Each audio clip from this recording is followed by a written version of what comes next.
Let me read this verse out of Luke 22 just to get us started. Luke 22, this is 29 to 30.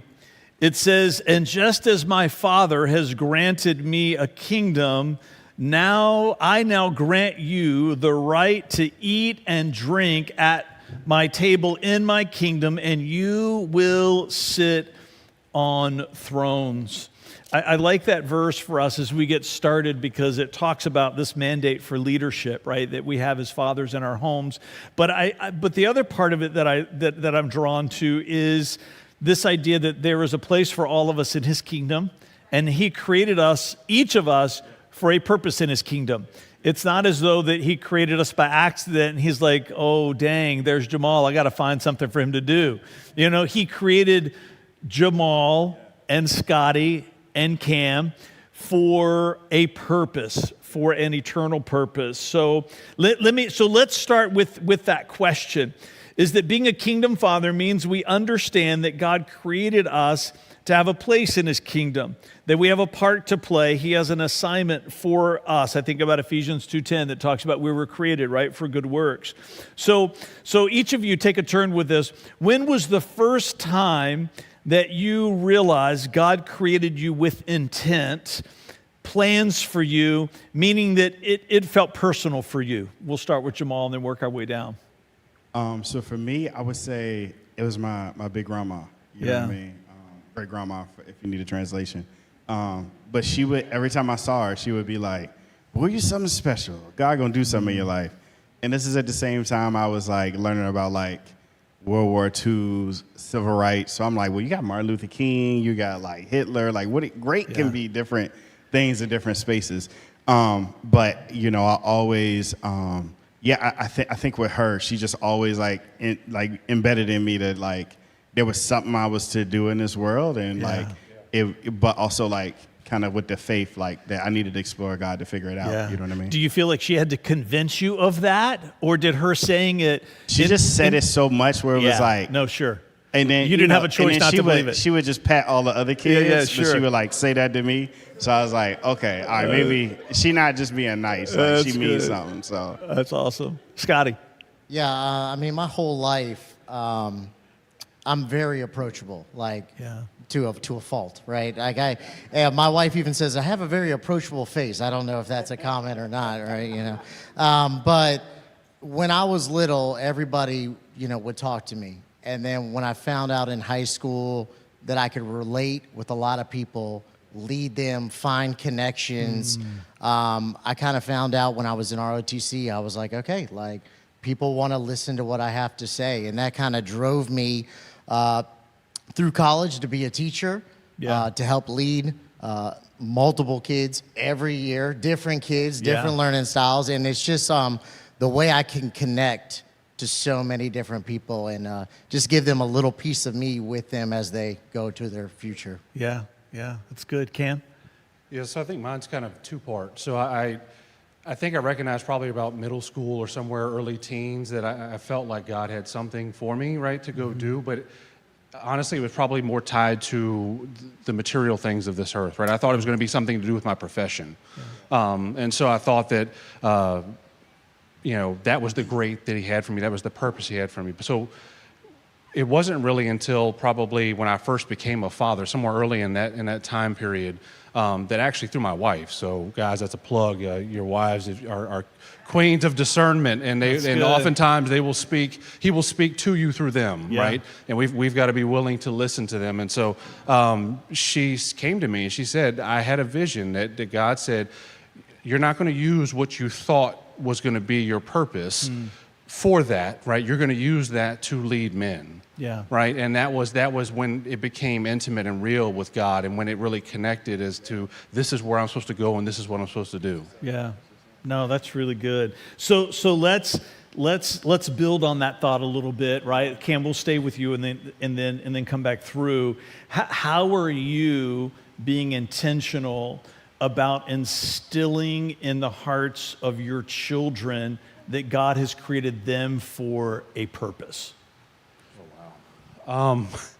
So I think it really comes down to the presence that I have in my home and the home, the culture, the space that I create in my home. Because as I go, my home goes, Yes. right?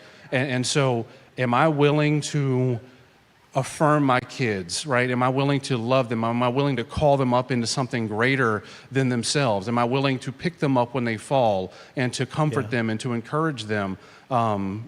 And that's gender neutral, right? I mean, I have two daughters and I have a son, and you know, I was raised kind of like you treat your daughters like a princess, and you beat your son up, and you got to show him the ropes, right? Because life is going to be tough, and there's a piece of that. Sure. But all three of my kids need to know what a father's love is. Yeah, that's good. That's good.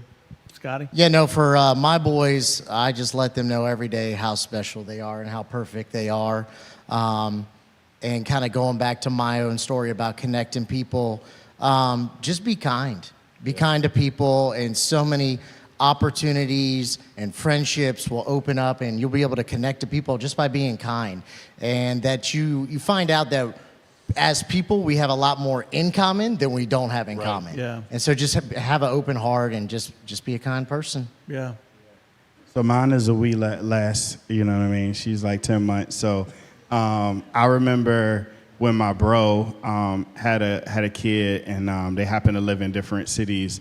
And I mean, he would like drive up to DC from like here every weekend. And I'd be like, bro, she like 2 months. Like you can give yourself some space. Thinking I was being like a good Christian. I was like mentoring him. And then I remember one day he pulled me aside and he was like, nah, bro, I got to do it now or I won't have the like routine. I won't have the habit to be what I need to be when I am closer. Yeah. So for me, that like sticks with me now, having a young daughter where I'm like, oh, it first of all, it corrected me. So you got to be open to correction, especially when you think leading somebody. But it changes the way I lead Cleo. So for me, it's like every day I'm like practicing talking. I'm trying to respond to who she is, not who I want her to be. Yeah. So I'm like, okay, you feisty, but you smart, but you funny. So like, how do I like seed into all of this? Like, how do you actually want to listen to podcasts with me? Okay, you want to so am I actually being intentional about like investing in who she's like unveiling herself to be in the same way God does with us, right? Yeah. Like he asks us to sit, take time. He's curious about what we're curious about. Yeah. You know what I mean? So I really, in this season of life as a 10-month-old, I'm just really trying to explore what she's curious in. No, it's good. Let's go off script a little bit, because this thought came to me while you all were talking. Because this idea of God creating each of us for a purpose, right, and with intent, it means that he shaped us a certain way. He put certain gifts in us, right? Scotty, you alluded to that, right? This ability to connect with people.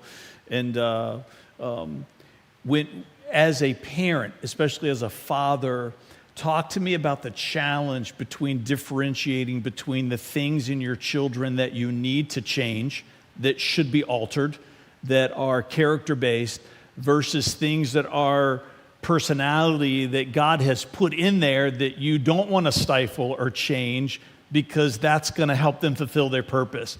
Talk to me about how you recognize the difference between those two. I'll jump in and take that one. So my oldest is 11, entering to the teenage years, and I think it's a really unique time because she is finding her voice in our home and in her life and her friend group, right? And so she's constantly kind of testing the boundaries. Yep. Right? How much can I be an adult? How much can I, act and think and express an opinion? And how much do I need to find my place in the family unit, right? Yeah.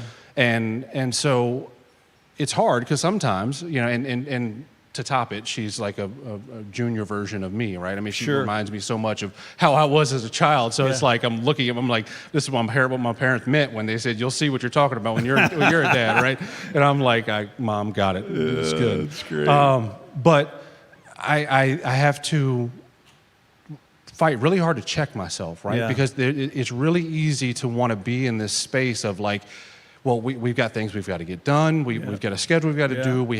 There are values or things that I want her to have, right?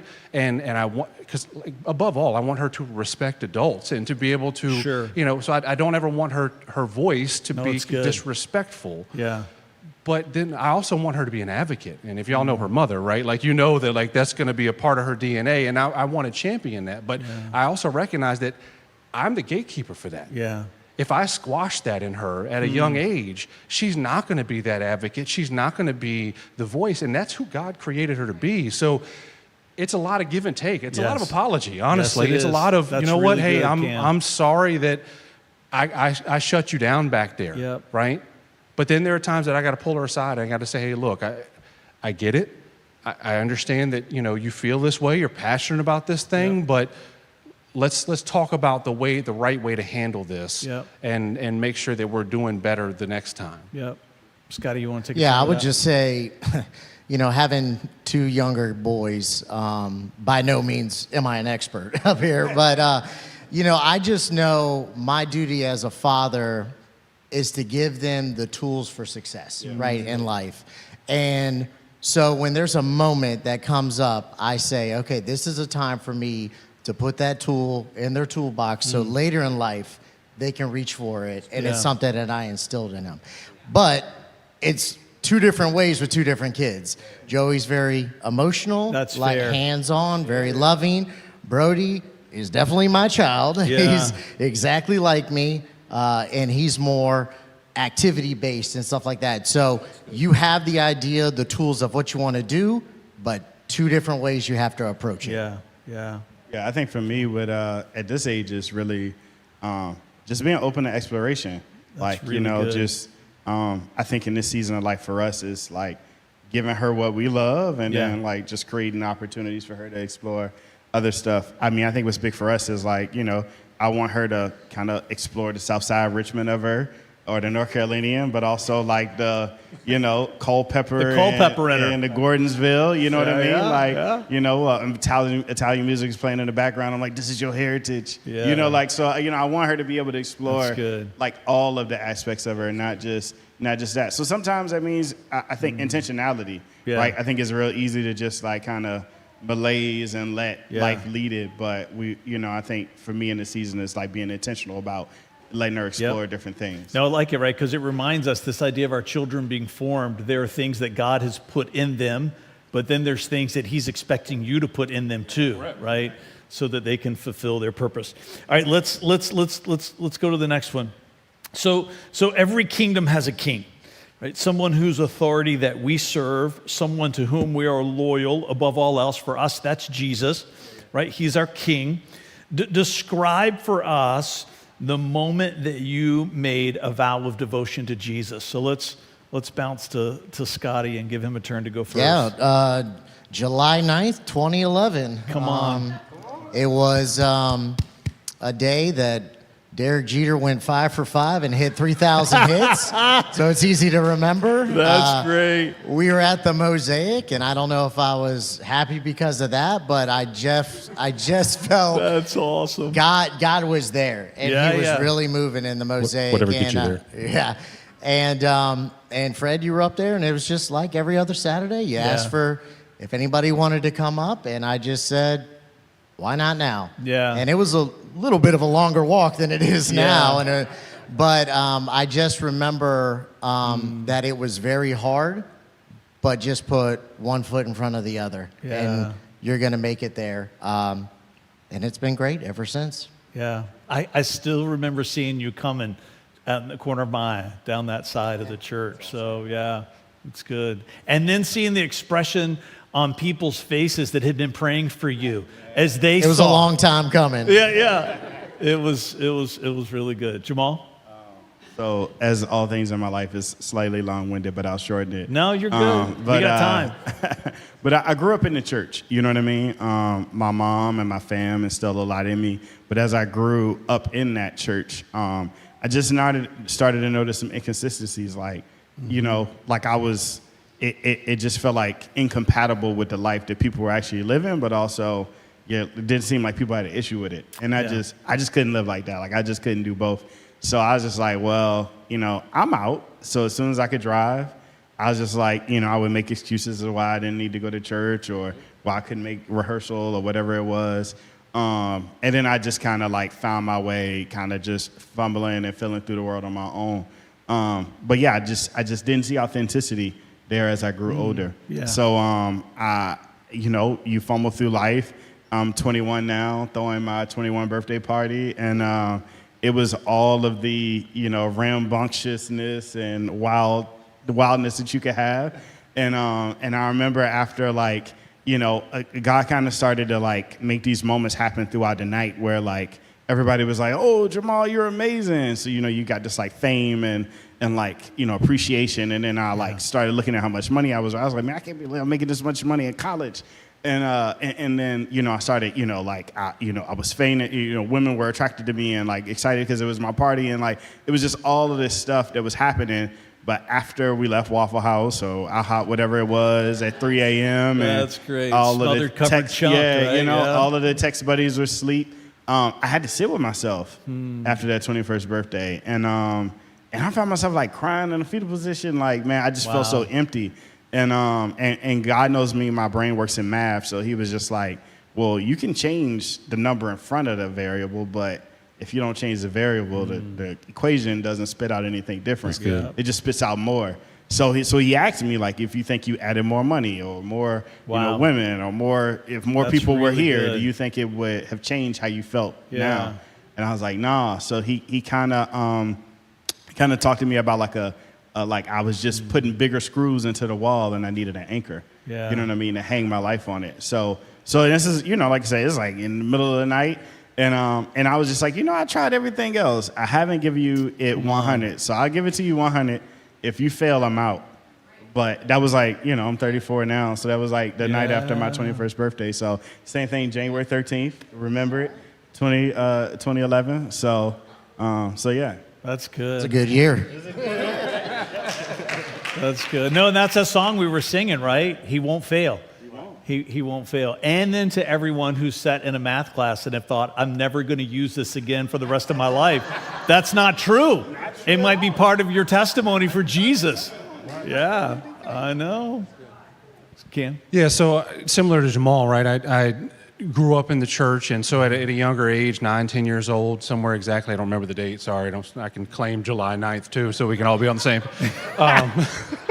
I made a vow of devotion, right? And I think in my juvenile mind, I knew what that meant and what I wanted to do with it, but I didn't have the meat on the bone. So as I became a teenager and the things of the world became more attractive, I walked away from it. I put my attention and my effort in those things. And so it wasn't really until probably early 2012 at a service, you were preaching, and God had really been wrestling with me on some things. And after, candidly, I'd walked away from him. I didn't, I was angry at the way that my life had panned out to date. And so I honestly was really only at church because my wife was nagging me to be at church. Yeah. And so I'm sitting there, you're preaching the message, and you're just ripping away, right? I mean, God is using you to rip away all of the kind of lies that I was telling myself about, what it really means to be a follower of Christ. Yeah. And the icing on the cake, or the nail in the coffin, which way you want to take it, right? Was you walked up to me after that service, and I'm a wreck, man. I'm in tears. I'm sitting there with Jennifer, and I'm just, I don't know what to do. And you go, that was for you. I go, man, get out of here. What are you doing? Yeah. But it was, I felt in that sermon and in that moment that it was God saying, if you want to dance, this is the time we're going to dance. This is what it's going to look like. Yeah. This is what it's going to be a follower of me. And from that moment on, so it cemented what that vow meant, right? It's like I took it in youth and overzealousness, but then I had to go through a period to really understand what that is, and I haven't looked back. Yeah. It's powerful, isn't it, when you realize the creator of the universe makes you feel seen. Right? You have this sense inside of you that he's watching me, he's talking to me, he has designs for my life, and he's willing to engage me in ways that I understand and engage me in ways that I need him to challenge me, right? That he doesn't shy away from the hard things. I was going to say something, I was like, yeah, should I? But then when you said that, I know for me, I was like, all right, I'm doing it. Yeah. And then it was hard. like, because I was still in college. Yeah. I lived in the like party area No, of sure. CNU. So, any given night, you could find whatever you needed. Yeah. And I remember like it being tough, and he challenged me. Yeah. And he was just like, I remember I was making fun of somebody who I felt like was being too, like, it don't take all of that. And I remember God being like, no, you don't understand that yet. Yeah. Like, fall back. You'll see in time. Yeah. And that was like the first time that I didn't just feel love, but I felt lovingly challenged. And I was like, well, what does he got that I don't?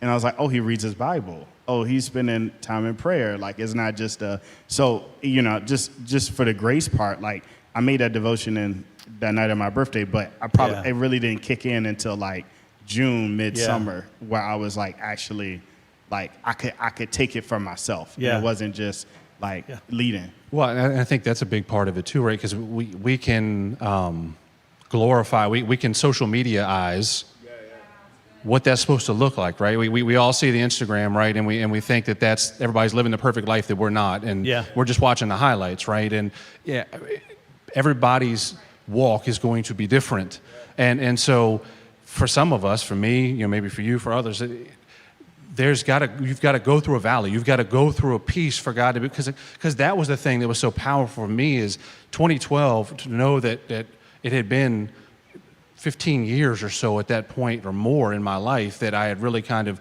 been out on my own. For him to come back, and even though I was angry and I felt he was a hypocrite and that he had broken his promise to me, right? He still was able to reach me and make me feel seen, like you said. And that was so transformational. It was huge. That's good. Let's stay with that theme a little bit. So in the aftermath of making a vow of devotion to Christ, what was like you talked about reading the Bible, what was an appetite that came alive inside of you that you didn't have before? A desire for something, right, that wasn't there before, that maybe it was you did it out of obligation before, but now all of a sudden you feel this passion inside of you for and fill in the blank. Reading the Bible. It was scripture, yeah. Yeah, for me it was, excuse me, growing up in an Episcopalian church. Yeah. It was, hey, we're going to open up this hymn and get this book, and that just wasn't me. And so when I decided to make a vow, and we do it how we do it with everything on the screen and the music, I said, this is very appealing to me. And so I wanted to make sure that I showed up every Saturday, and I could, even if I didn't open the Bible, I could show up and I could get it through the message and be fully, engaged. That's good. Sounds cheesy, but loving people. No, like, come on, talk about that a little bit. I was just very transactional with people, and even my best friends. They loved me and respected me. And I remember as I was like stumbling to the faith through those that January to June phase. One of them pulled, they had made a joke about it. I don't care about them. And I was like, what do you mean? It was like, no, we all know you. We only here because we add value to your life. Wow. Like, if we didn't play a role, we wouldn't be here. And I was like, I don't feel that way. And they were like, no. And then I literally 6 dudes all in the dorm were like, yeah, bro. And I was like, dang. Yeah. And I had just never thought that that's how they thought I felt about them. And that's not how I felt in my heart, but my actions weren't showing that. Sure. So for me, it was actually like going on a journey to understand what it meant to actually love people genuinely, and not because they served a purpose or because they happen to be near enough for me to make them feel. Because I was, to Scotty's point, I was good at making friends, but I don't think people felt that I was as much a friend to them as they were to me. No, that's powerful because anybody that knows you now knows there's nothing about you that's transactional, right? And so, that's time. Took some time. That's right.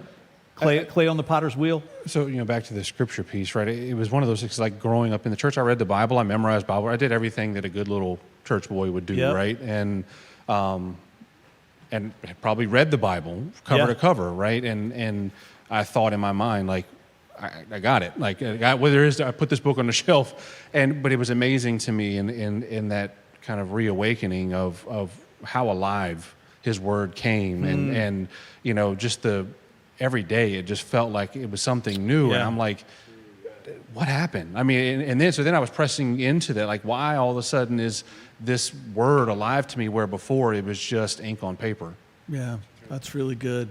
So let's talk about Jesus being your king, right? You having children, and this desire that I know you carry, right, is for Jesus to also be their king, right? Is that your children have been born into your home, or maybe there's a father out there and children have been adopted into a home or fostered into a home or married into a home, right? Blended family. And Jesus is your king. What make it a kind of a dual answer. What are you doing to point your children to Jesus? And then maybe what's something you could say to encourage other fathers that are trying to do the same thing? Jamal? I would say something I'm doing is in making sure that what I do actually is visible. Because I think, I'm like, I receive more audibly, Yeah. you know what I mean? Or like audio and reading at the same time. So I would generally like just audio my Bible or audio books I'm reading. But I know it's kind of hard for her to understand what I'm doing. But when I pull out the Bible itself, it kind of makes a little more sense to her. That's good. So for me, it's like, okay, I know this is convenient for me, but she really won't know what I'm doing. It doesn't Right. look, me kind of scrolling on Instagram looks sure. the same as me. Yeah, she doesn't know the difference. She doesn't know the difference. Yeah. So for me, it's like kind of making sure she can tell the difference by how I'm acting. And then I always say, as far as like encouragement, I would say like just trust God's time. You know what I mean? I think sometimes just the world can, because Satan is like divisive and tactical and strategic. You know what I mean? He I was just talking to somebody today, like, it's not a matter of whether you're on the battlefield, is just kind of navigating the war. You know what I mean? He's always active. And I think one of the big things he does is like, he will kind of use what you're seeing in other battlefields to kind of like box you in. So I know for me, I'm like, oh man, am I getting old? Like, should I have had a kid sooner? Like, my knees, am I going to be able to run? You know what I mean? When she, so I just, I had all these pressures on myself before becoming a father that I didn't actually know.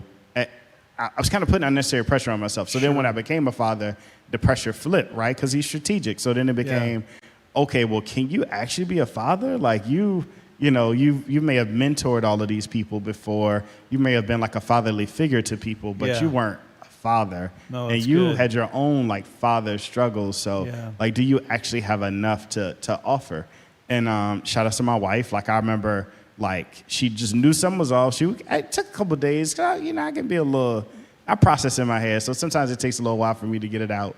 And I remember like just sharing, like, I just feel like I don't have enough. Like like people think I would be a good father, but I haven't seen it. You know what I mean? And, and I feel like God was like, she kind of helped me in that conversation of just helping me to understand, like, God has actually been fathering me through all of these tough moments. Satan like used weird stuff like, man, you didn't cut grass. Last time you cut grass, you had an asthma attack when you was 13.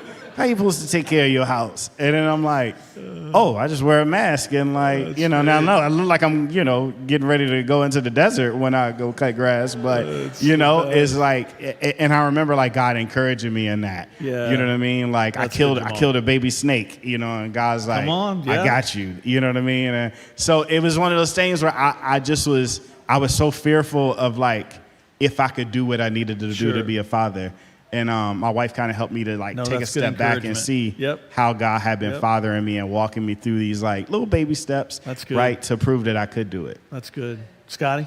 Yeah, I want my boys to know that God is real, right? Yeah. He just doesn't live in a book, in stories, really right? Good. That their king, their daddy, hears from God. Their mom hears from God. Their teacher at school hears from God. And so let them be aware that he's working. And hopefully they develop that skill one day of hearing from God, either from like their mother reading a scripture and he talks to her, or like me, when I'm laying down at night and it's quiet, when I'm cutting the grass, I hear from God. So everybody's different. They're going to find theirs, but he's moving and it's real. And just an encouragement for other fathers is the devil wants to get you alone, right? And you don't know what you don't know. And so it's about showing up, hearing from other men, getting a different perspective. So good. Even there's been times that, you know, Cam has spoke to my kids and God has spoke through him to my kids. So Yeah. it's not just me as my king, but another king to my family. Come on, Cam. Yeah, I think the greatest teacher, the greatest way to do this, right, is a healthy marriage and how I love their mother, right? Yeah. So good. It's the most visible demonstration of God's love for me and how I love them. And Yes. it can't just be all in private, right? It's got to be, they've got to see it done well Right. in the home. And so that's hard. And that requires me to go back to that A word of apologizing again, right? A lot, Yeah. right? Because when I do something that I recognize doesn't represent God's love, I've got to be able to be vulnerable Yeah. and to be transparent with my home and say, this wasn't the right thing to do, right? Yeah. And there's a better way. And it matters, right? I mean, like, it's the most tangible way a child can understand love is how they see that, So right? good. And so it's a tough order, but Yeah. it's a tall task. But I think it's something that you have to commit to. And so my word of encouragement to fathers and to prospective future fathers, right, is give yourself grace, right? There's no expectation for perfection, Yeah. right? We're not going to be. That's and, good. And there's gonna be a million self-help books and blog articles and social media influencers are gonna tell you that you've got to do XYZ steps to get your home right, to be the best dad, to do the thing. Right. And that's, you've got to go on your own journey. Sure. Each one of us has a unique journey as a father, That's good. and we've got to be willing to embrace it and to pull guys in, Scotty, like Yeah. you say, and ask for help Yeah. and get outside perspective and counsel, but be willing to cut ourselves some slack Yeah. when we don't make a mistake, right? That's so but good. go back. You got to apologize, Yeah. though. You can't just cut yourself slack and not apologize. You've got to be willing to say, I messed up. That's good. Yeah, as you were talking, it made me think, borrowing a phrase from Jamal about being transactional in our relationships, it just made me wonder how many kids, their view of God and Christianity is transactional because the marriage they watched in their home growing up was a transactional relationship. Absolutely. Right, and not a true covenant, right? Passion-filled relationship. That's good. So let's do this. Because we've got three fathers up here, three fathers that I respect and admire. If there was something that you wanted to say, right? If there was one thing that you could say to a father that's listening today, what would that one thing be? And Scotty, let's start with you. We'll do Cam, Jamal, and then I'm going to jump in on this one too. Kind of going back to what Cam was saying, is the one thing I would say is that you're doing a great job. Show up. Give 100% effort. Know that you have a running mate with the mother, with the partner, whatever it is. You're not by yourself. And just be present and not just showing up, but showing up and caring. Being active, being interested in what your kids are interested in. I remember a quick story. Joey wanted to play Minecraft. I never even knew what that was. So I said, all right, let's buy Minecraft. I'm going to play it to make sure it's safe first. I was up till like 2 o'clock in the morning, like mining for diamonds, but I took interest in what he was interested in. So good, Scotty. So good.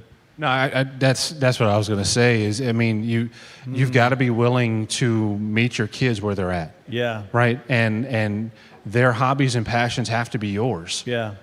So, and I've got, like, for me, with my 3 kids, I've got the spectrum. I mean, I'm naturally a sports guy, kind of Yeah. and I've got that a little bit, right? But I've also got a princess who likes painted nails and hair done, and I've done all those things too, Yeah. right? And I be willing to embrace and enjoy it. And even good. too, the idea that it's fleeting, right? Yeah. Like it is a short, and I'm kind of at the midpoint, so to speak. I've reached the midpoint of my parenting journey. Yeah. And I'm sitting there going, the quote unquote finish. I mean, it never really ends, right? But the official end, I'm like, Yeah. it's too close. Yeah. Like, I had a memory pop up on my phone of my oldest from like 7 years ago, and this little baby face is staring back at me, Yeah. and now she looks like a woman, and I'm Yeah. like, what am I supposed to do with that? Yeah. Right? Like, how am I supposed to handle this? But I've got to be. If you blink, you're going to miss it. If you think that you're going to have time to circle back to it and Yeah. make up, like, Yeah. I've talked to guys in the past and they've told me, well, I'm really dedicated on this thing right now because it's really important for us or for me or for my family or whatever. And then I'm going to make it up Yeah. on the end. Right. And so many times Can't do it. that ship has sailed and Yes, you never it get a has. chance to make it up. Yeah. That's really good.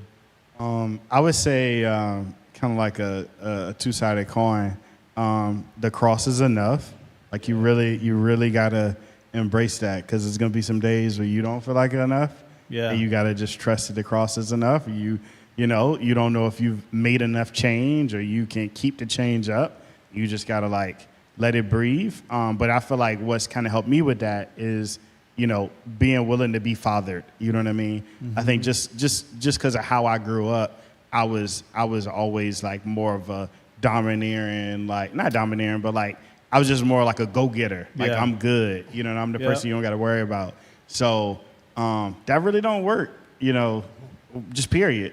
Yeah. Or especially as a father, you know Yeah. what I mean? So I'm super grateful to y'all. I installed a little vanity light, and Come I'm on. like, I know hey, we got y'all, that I did text. It. We were I like, did come it. on, I Jamal. did it. You know what I Yeah. mean? But it even though that was like a text of joy, it took me dying to the desire to Yeah. be okay on my own and be willing to be fathered and mentored by people who've done it before and allow them to celebrate with me. Yeah. I think because I've kind of grew up being like, oh, I'm good. Yep. You don't celebrate when you're good because Yep. you're supposed to have it together. No, So I that's think for good. me, being able to celebrate when I'm good, it gives me the space to be vulnerable when Yep. I'm not. You know what I mean? Let's do. We'll be off. We're going to be off the clock just a hair today, but this is an important moment. Let's just give people a frame of reference because this is intentional about how long you've been married and the ages of your kids, so that people can appreciate the span. So like Vanessa and I've been married for 27 years, right? And we're on the verge of empty nesters, right? And so kids 23, 21, and 20. And so give us your season of life. Married almost 5 years. Come on. And then Cleo is 10 months. 10 months, yes. 10. 12 years in May, right? This past May. Joey is 9 and Brody is 4. Okay. Married for 14 years, and then I've got 3. So Jerry's 11, Macklin is 8, and Caius is 5. That's good. That's good. Right. I think it's appreciate, right, for people to get a feel for, dads in the church. We're in different seasons of life. I know the one that I would throw out if I was going to answer this question is that first is that God picked you for these children, right? We don't choose our children. God chooses which home he's going to put those children into. And so just to try to instill in men this sacred responsibility that the creator of the universe picked you to be the father of these kids, right? And then the practical advice I would give to them is that if you don't have some men in your life who love Jesus with all their heart, who have conquered giants that you've not yet faced, then you're not going to be the father that you need to be. And then what I would say to men that maybe are in this room or watching online, if you're trying to answer that question and that's a blank for you, and there are no men in your life who love Jesus and who you can reach out to that have conquered giants that you've not yet faced, then they need to keep showing up here. And by this time next year, they'll have a list, just like each of us have a list of men just like that. I want to go back to the point you just made about that God picked you for your children, Yeah. right? Or gave you your children, because I think that's an important point. I think a lot of times we as fathers can be in seasons of life, especially as our kids get older and they start to develop their own personalities. We sit there and think that Man, it'd be so much easier if my kid was just like me. Yeah. Right? When we could talk about the same things, we would think about things the same way, we'd like to eat the same foods, and oftentimes we end up with kids that are almost diametrically opposite of who we are, right? Like they're, and you're like, who are you and how are you mine, right? Yeah. But what that is God giving us that child for our own sanctification. It's our own journey, right? Yeah, that's good. Of being made whole and made complete. And I think men can shirk that off and say that that's not their responsibility, that I'm just supposed to get my kid to adulthood and get him out of my house. No, just the same way that God gives you a wife, you've got to be willing to own that relationship with your children, because there is a growth and a refining in your relationship with your children that you're not going to have if you just shepherd them to get out of your house. That's really good. I mean, and if I could tag on that, like I was single for a while, you know what I mean, before I got married or had kids or whatever. So in the same way that you, like, God put those children in your life, I just was very intentional about, like, practicing for it, you know what I mean? Yeah. So, I served in the youth group, I worked at schools, I volunteered in different places. Because I remember that as I was growing up, God always placed men in my life in different stages of life who, like, fathered me or mentored me along the way to give me insight. So I mean, I would, and sometimes I almost became like an adoptive son to them. Sometimes it was just for a season to get me through. So I just encourage you, even if you don't have kids, if you do have kids, like, there may be people you need to father or mentor along the way, but you can't really do that. These people were gracious enough to love their family, but also extend their family to me. Yeah. You know what I mean? So I think as Christians, we're called to extend our family. KB is like a rapper. He said that in Christianity, like, strangers become neighbors and neighbors become family. You know what I mean? So I think in that, I think it's so easy to be like, oh, I don't got kids yet. Or, oh, yeah, like, my family's locked. But I think there is, I mean, especially like for so it might be adoption, it might be, fostering or just taking care of family for a season.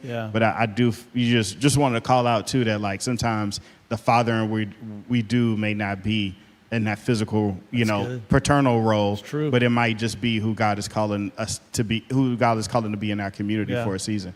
And I'll piggyback and say that I think any of us who are parents in here will gladly accept anybody who's willing to come get some practice and help us out. We are not going to fight you off for that. That's good.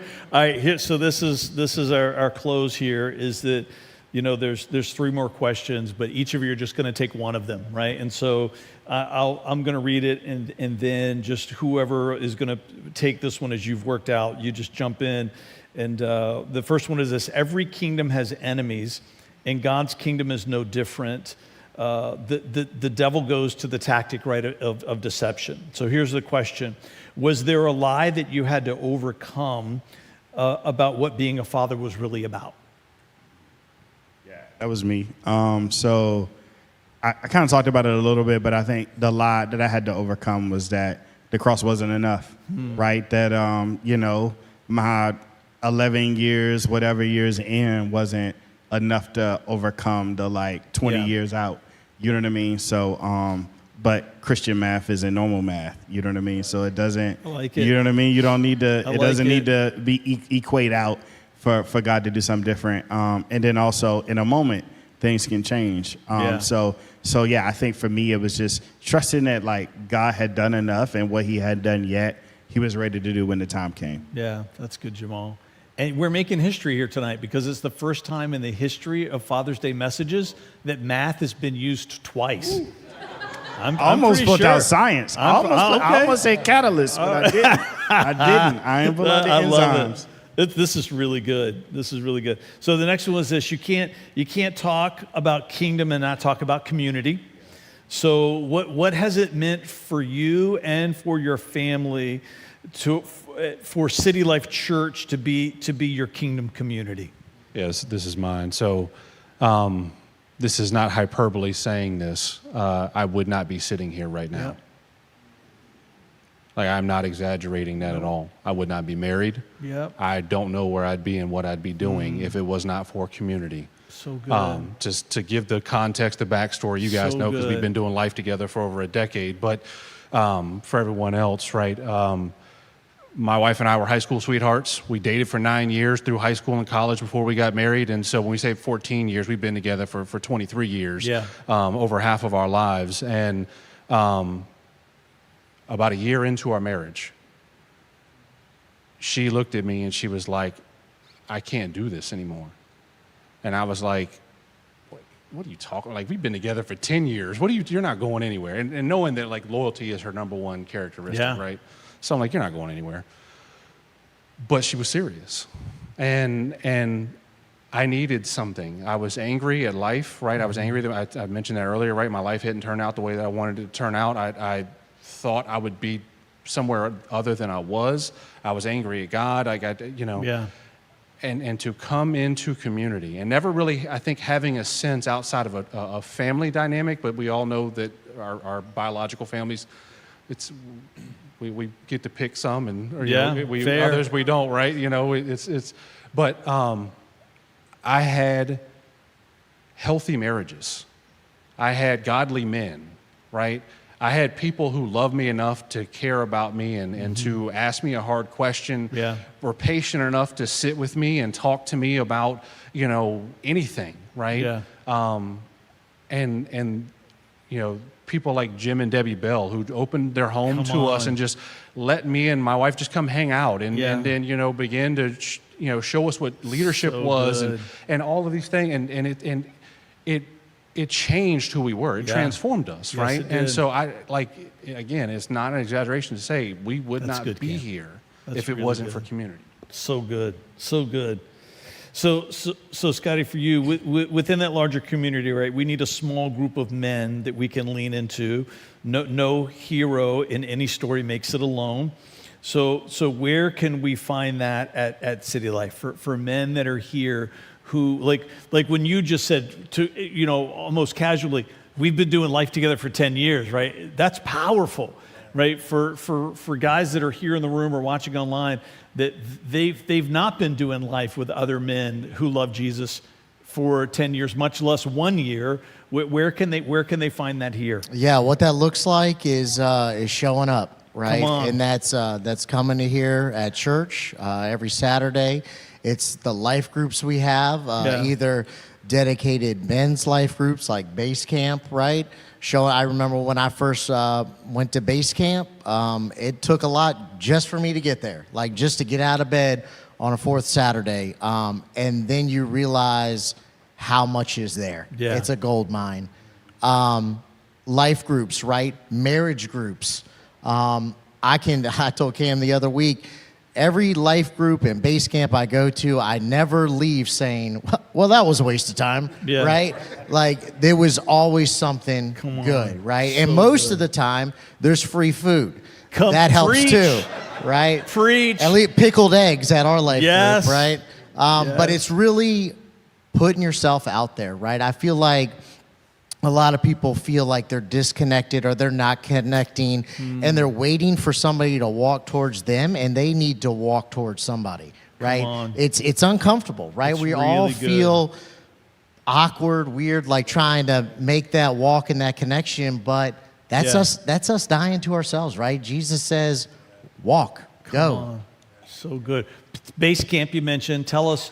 You said fourth Saturday. Fourth Saturday Give us every month. Time and where? Yeah, it's 8 to 9:30-ish. Yep. 8 to 9:30. Long-winded. Yeah, in the chapel right over here. Yep, right there. You can see me. I do the email list. We'll get you on the email. So give you that reminder on Friday night to go to bed, to wake up Saturday morning. Yeah, and then it's fourth Saturday of the month. And then tell us a little bit, just as we close, like what are they walking into? Like for guys that have never been in a small group setting and might have all these crazy ideas, right? That they're gonna have to tell their deepest, darkest secrets. Right. So what happens at base camp? Right. A lot of growing, but it's not weird.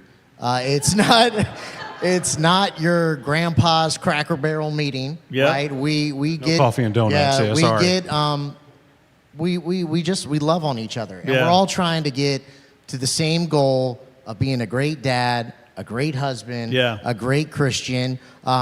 We sit in a circle, normally myself, Cam, Jamal, Fred, we have a message prepared, and you can talk as little or as lot, that's important. Stan, That's talk important. a lot as you want. Yes. But you'd be surprised at the people like Brennan the other week that said, I came in here so much, didn't speak, but how much I took back. Yeah. Right? And he finally got to the point where he's now diving into the conversation. Yeah. So like I said before, I have never, even when I was a beginner, never showed up and said, wow, that was a waste of my time. Yeah. No, it's a safe zone, right? You can show up and not say anything, and that's okay. Absolutely. Yeah. And I think it's worth saying that you really can't describe it until you see it. Yeah. And what it's going to require is courage for you to show up. Because you're going to walk into a room and it's going to be, a small group of guys, somewhere 5, 10, 15, something like that, right? Depends on the Saturday. But and if you don't know anybody closely, it's going to feel like, well, we're sitting in the circle, and now they're going to call on me, and I'm going to have to talk. Scotty debunked that. We're not going to make you talk, but just come and be willing to listen, because it really I can't. It's not your father's men's group. It's not your grandfather's men's group. It's not. It's just the level of camaraderie, brotherhood, just caring for each other, the compassion, the vulnerability, transparency, all let's keep rolling with the words, right? I mean, like it's all there in spades. And I am a firm believer you cannot walk into that circle and walk out unchanged. That's good. That's good. Can you give it up for them? So good. If you want to stand with me as we close, thank you for being gracious with us, letting us get off the clock a little bit. Hey, just a couple of things. One is if you're visiting, we would love, even if you weren't planning on it, we would love for you to just give us a couple of extra minutes down in the cafe. There's some desserts down there. There's some refreshments. If you've got kids and childcare, grab them, bring them down, and just share a few minutes. And then if not, then we just want to invite you, hang out in here a little bit. Just don't leave here tonight without saying hello to somebody. So, Father, we thank you for this time that we've had to share together. We thank you for Cam and for Scotty and Jamal, for them being willing to open up their lives and in some personal ways, Lord, to give us a glimpse of what it's been like for their journey, for what it's been like for them pursuing what it means to be a kingdom father. For every dad that's here, everyone that's watching online, help us to become the father that you have called and created us to be. We know, God, that you're waiting for us, as Scotty already said, to move towards you. I pray that if nothing else, Lord, if there's no other phrase that fathers take away from tonight, that they would take away this one, that it's time for us to lean in. It's time for us to lean into our questions. It's time for us to lean into faith in Christ. It's time for us to lean into our marriages and lean into parenting. It's time for us, oh God, to lean into this reality that you called and created us for a kingdom purpose, that there is a place for us at your table. There's thrones that you created for us to rule, leadership that we're supposed to bring. In Christ's name, come on. And everybody said together, amen. We'll see you next week.